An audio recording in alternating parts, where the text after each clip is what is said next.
Welcome back, GRD132 typography, to part 3 of our Tracing E exercise, where we're working on the serif E, the lowercase e, that has a finial in the end, and it has an I here, as opposed to the other one that we worked on, which does not really have a finial. It's not really tapered off, and we were able to take this one and just shear it and create the oblique version. We can't do that here because it's very different.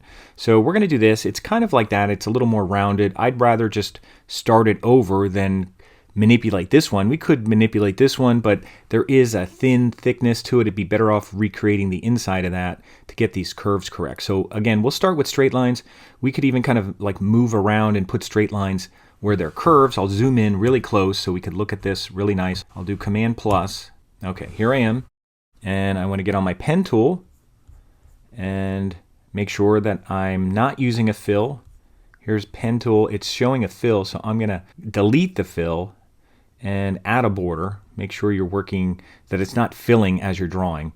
And I'll just make it burgundy again. You could make it any color. You don't have to do burgundy, but I just thought that would be easy to see over the gray. So I'm going to start with a straight line again right in here, and I'll just click. And where I have kind of an arch, you don't always have to arch it. Now, I'll even zoom in a little if I can. And you could do this. I'll try this just for something different. I'll click here, and then I'll click here.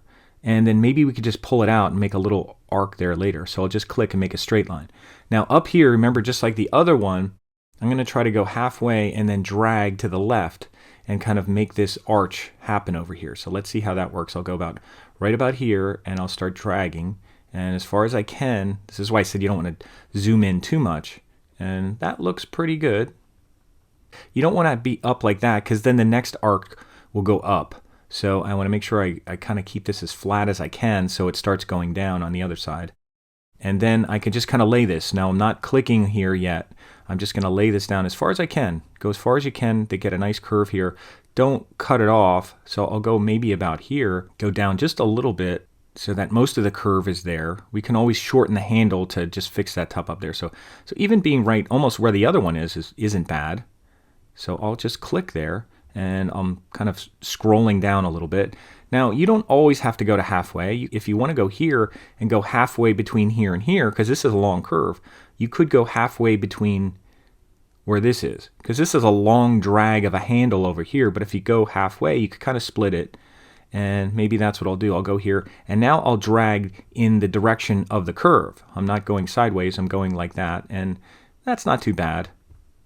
And then I could lay this down wherever I want. I'll lay it down about where I was. Now, you can lay it down, or you can drag. You can drag a little bit if it needs a little. You can click and drag just a little to get that little bit. And then you could even go here and drag a little, drag the back end. And you can see it's not perfect over here. And then I'll just make it, it's actually making a curve, so maybe I'll just leave it like that instead of clicking on the line and doing a straight. So I'll leave that little end of the finial there. And then in here, I'm just going to kind of go maybe to here and just drag and try to make that little bowl in there.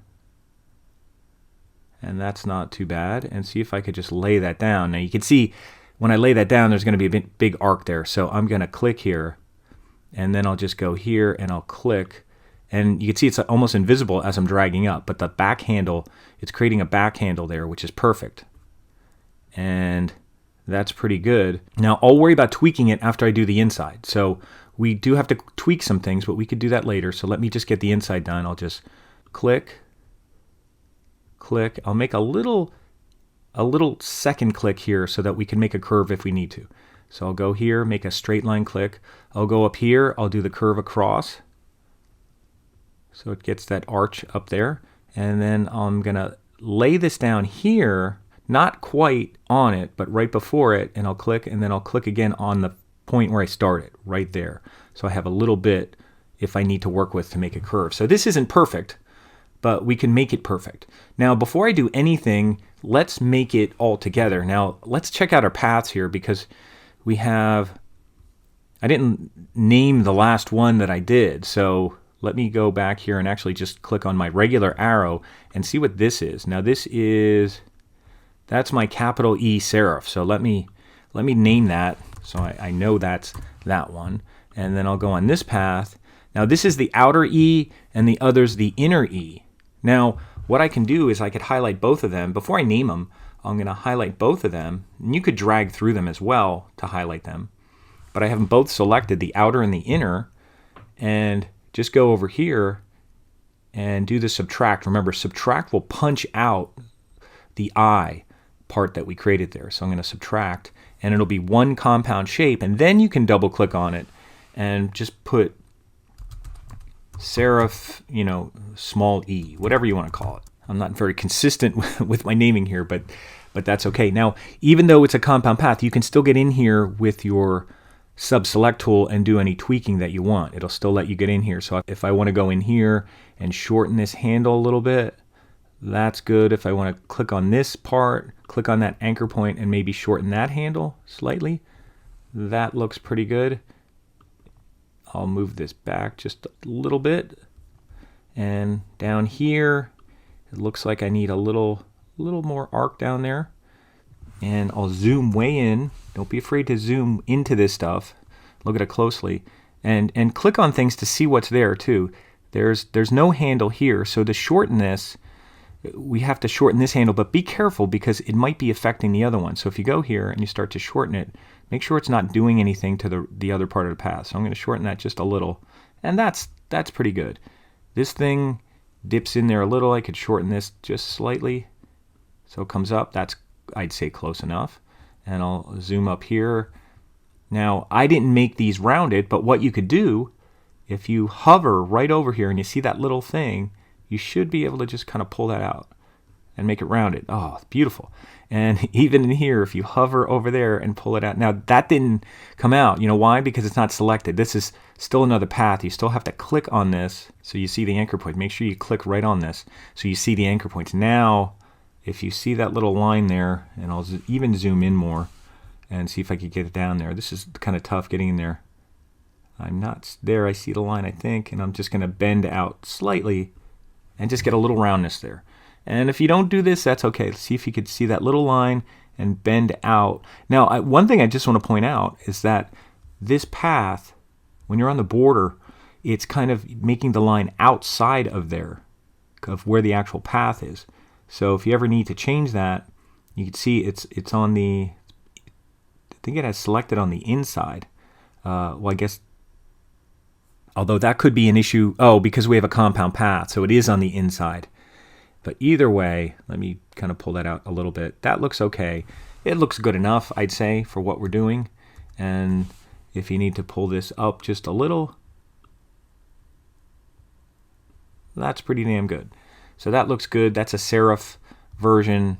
We need to flatten anything here. We kind of have a point there, so it's a little angular. May not be perfect, but that's pretty good. So that's our serif font for the E.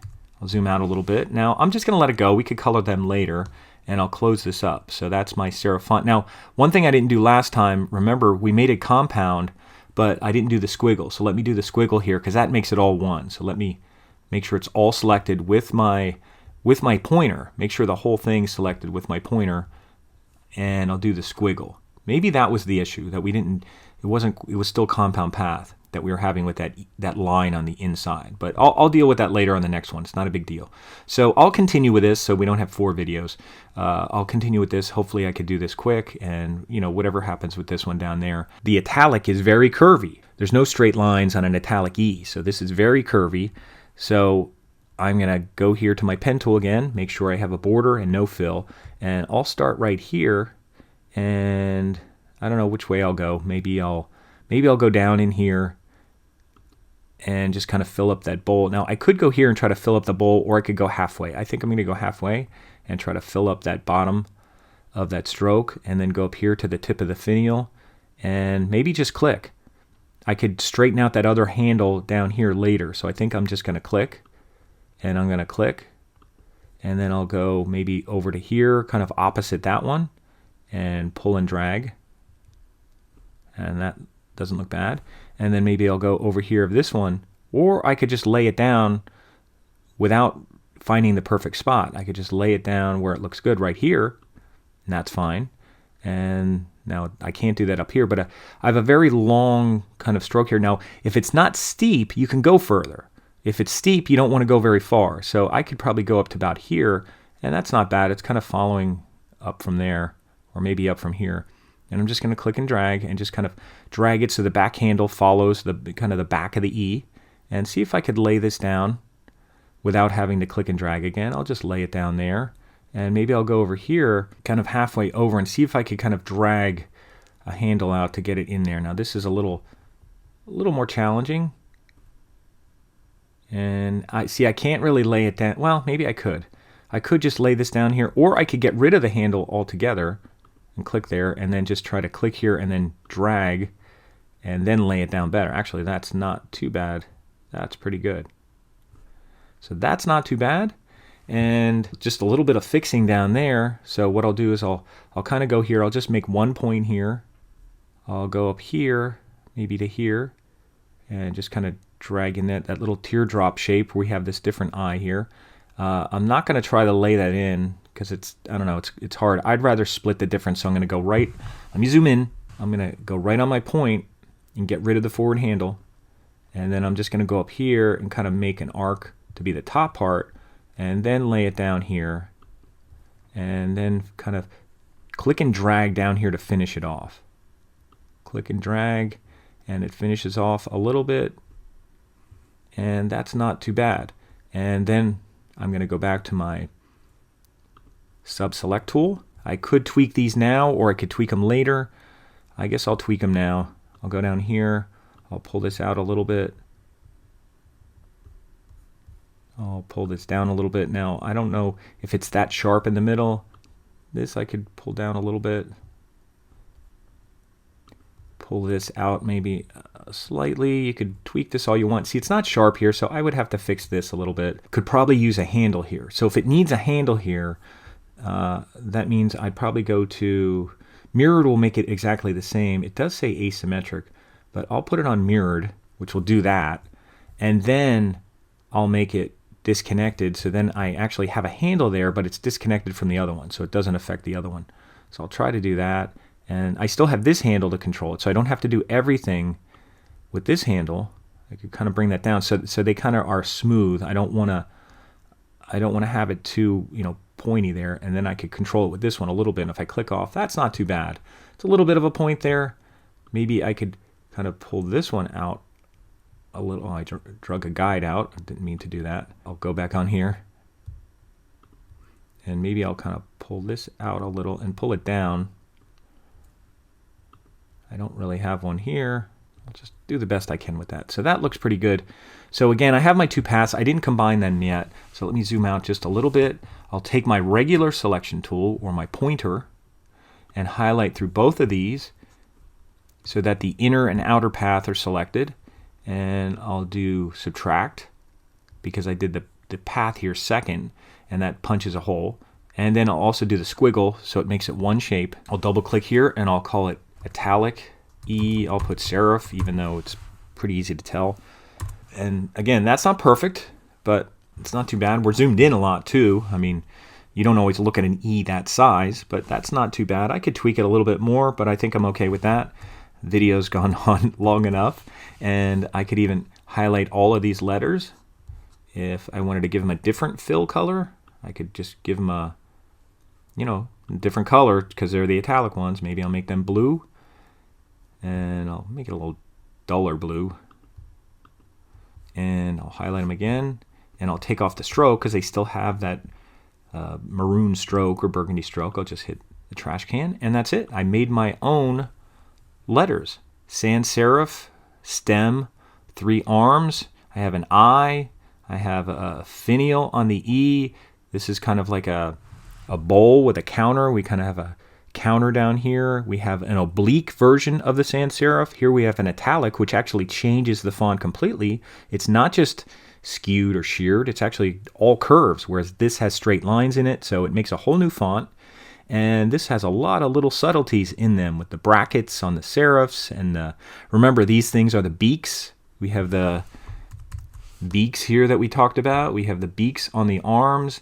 This, I've seen this called a tie or something, but I call this an arm, and I basically say there's beaks on the arm. It really looks like a serif. You could almost say there's a sideways serif on there. That wouldn't be wrong to say that because it looks exactly like a serif. Even though serifs are supposed to be on the bottom, that looks exactly like a serif. And we have kind of top and bottom beaks that kind of angle out if you had to describe them. And that's about it. So let's stop here, and I'll show you how to submit it. Remember to save it. If you did all this work, make sure you save it. Make sure you wait till you're done synchronizing. And then once you're done saving and you no longer see an asterisk there, you could hit share. And make sure to change this to developer so I can actually get in and see your file. I don't just view what's finished. Change that to developer, and do that before you hit copy. Don't hit copy and then change it to developer. So change this to developer and then hit the copy button, and it should say copying that link, and then go back to coursework and look for ex2. Now don't worry about this link, that was the original shared link. Click on this to get into the assignment, and just like we do a lot of times, you're going to add a comment, you're going to insert a link, you're going to paste your link here from Gravit. You don't have to change the text, but change this to be new window, so when I click on the link it opens up in a new window, because it's hard to go back from Gravit back to MyWarren. And then hit save, and hit save, and that's it. Now this is actually worth 60 points. It's a lot of work, but I want you to really kind of dig in there and learn about fonts from actually creating them. So if you take your time with this, you don't have to rush through it. And we're not going to have a ton of hands-on exercises, but I thought this would be more interesting than be going through Google Fonts and looking at things. You're actually doing something. So, and you're doing something where you're learning about fonts. So you're learning about the actual, makeup of the characters and how they work, because that's how they're built. So that is ex2. That's Tracing E.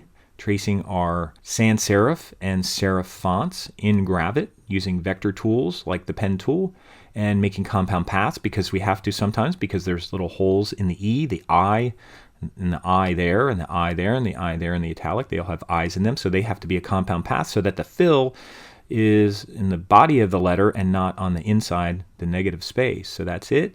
That's all you have to do. As long as you shared it, you could close this up. You could close up this file. You could get out of Gravit. You can stay logged in. You don't have to log out. And that's it.